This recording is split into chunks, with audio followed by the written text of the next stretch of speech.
10টা টাকা ভিক্ষা দেন। ভিক্ষা করে আরে না ব্যবসা ফুল করে। দিলে কত সুন্দর টাকা দিয়ে দেয়, কেউ ফিরে দেয় না। বুঝতেছি না তো কিছু। এমন করে ফুল দিয়ে ভিক্ষা নিলে তো এই সবাই খুশি হয়। ওই স্যারের লগে যদি দেখা হয় তাহলে স্যারেরও আমি ফুল দিমু। ফুল দিতেছে আরে সবাই রে। এটা হেই স্যার না, আমার যে কইছিল কিছু দিলে কিছু দিব, যাই শেষ স্যারের পর্যন্ত কাছে। দেখি কি হয়। স্যার আসসালামু আলাইকুম। ওয়ালাইকুম আসসালাম। স্যার আজকে আমার ভিক্ষা দেন, আপনি যদি আজকে আমার ভিক্ষা দেন আপনার আমি কিছু দিমু। কিছু দিবা আমারে? হ্যাঁ দিমু। এই লও, আজকে তোমারে ভিক্ষা দিলাম। স্যার আমিও আপনার এই ফুলগুলা দিলাম। এই ফুল আমার জন্য? হ্যাঁ।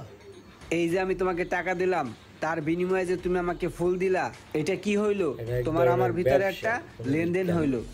আজকের থেকে তুমি আর ভিক্ষুক না, আজকের আরে থেকে ভাবতেছে তুমি ভিক্ষা হইলা করতেছে। ব্যাপারী, ফুলের ব্যাপারী। ঠিক আছে। আজকের থেকে তুমি ফুল বিক্রি করবা, তুমি আর ভিক্ষুক নাই। আজকের থেকে তুমি আর ভিক্ষা করবা না।